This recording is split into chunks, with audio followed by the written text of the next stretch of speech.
పెద్దపల్లి జిల్లా ధర్మారం మండల వ్యాప్తంగా గణేష్ నవరాత్రి ఉత్సవాలు ఘనంగా కొనసాగుతున్నాయి. ఈ ఉత్సవాల్లో భాగంగా మండల కేంద్రంలోని సాయి మణికంఠ మోడ్రన్ స్కూల్లో శనివారం రాత్రి పాఠశాల ఆవరణలో భక్త మార్కండేయ యక్షగాన నాటికను ప్రదర్శించారు.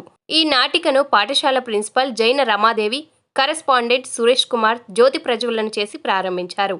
అదే పాఠశాలలో పనిచేస్తున్న సిబ్బందితో పాటు పలువురు విద్యార్థుల చేత ఈ నాటికను హాస్టల్ విద్యార్థులకు ప్రదర్శనను ఇచ్చారు.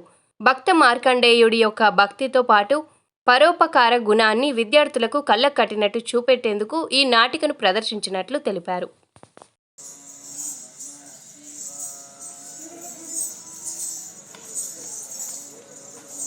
ఎలాంటి శిక్ష విధించమంటారు?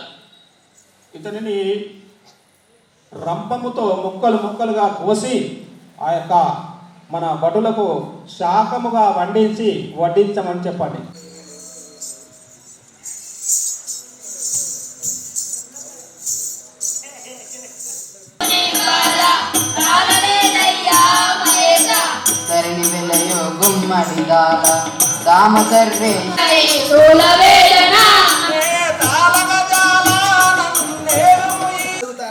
కానీ నీకు పరోపకార గుణం ఎంతగా ఉందో తెలుస్తుంది. నీ భక్తిని మెచ్చి శంకర, నీకు ఇదే 10,000 వందనములు శంకర. మార్కండేయ, పిల్లలకి ఈ మొబైల్స్కి అడిక్ట్ అయ్యి వాళ్ళు కనీసం పేరెంట్స్ అంటే విలువ లేకుండా ఉండడం, పెద్దలంటే గౌరవం లేకుండా ఉండడం, బుక్స్ అంటే దూరంగా ఉండడం, ఎక్కువగా ఈ మొబైల్స్కి అడిక్ట్ అయ్యి ఉండే ఈ తరుణంలో ఈ ప్రోగ్రామ్ని మేము ఏర్పాటు చేయడం జరిగింది. సో దీని ద్వారా ఏంటంటే పిల్లలకి అంటే మంచి భక్తి మార్గంలో నడవాలి అనే ఉద్దేశం కూడా కలిగే అవకాశం ఉంటుంది. కాబట్టి ఈ కార్యక్రమం ఏర్పాటు చేయడం అంటే అది రియాలిటీ షో లాగా మేము భావించి వాళ్ళకు విలువనిచ్చి పిలవడం జరిగింది. దాని ద్వారా పిల్లలు ఏంటంటే అంటే కళాకారులు, పోషకులు అంటే ఎవరు, వాళ్ళ జీవనోపాధి ఎలా నడుస్తూ ఉంది, మనం వారికి ఇవ్వాల్సిన వాల్యూని ఇవ్వాలి.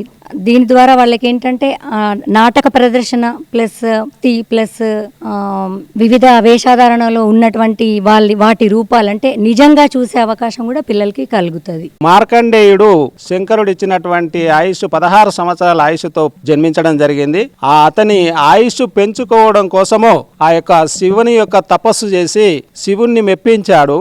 యమధర్మరాజు వచ్చి రమ్మని పిలిచిన నేను శివుణ్ణి వదిలి రాను అని చెప్పేసి ఆ యొక్క మార్కండేయుడు కరాఖండిగా శివుణ్ణి వ్యతిరేకిస్తాడు. అందులో అతని భక్తికి ఆ యొక్క శివుడు ప్రత్యక్షమయ్యి ఆ యమధర్మరాజుతో యుద్ధం చేసి యమధర్మరాజును సంహరిస్తాడు. అందులో మార్కండేయుని వరము కోరుకోమనగానే ఆ మార్కండేయుడు తిరిగి యముని బతికించమని కోరతాడు. ఆ రకంగా పరోపకార గుణము పిల్లలలో ఈ మార్కండేయుని ఆదర్శం తీసుకొని పిల్లల్లో అలాంటి పిల్లలు తయారయ్యేటువంటి అవకాశం ఉన్నది.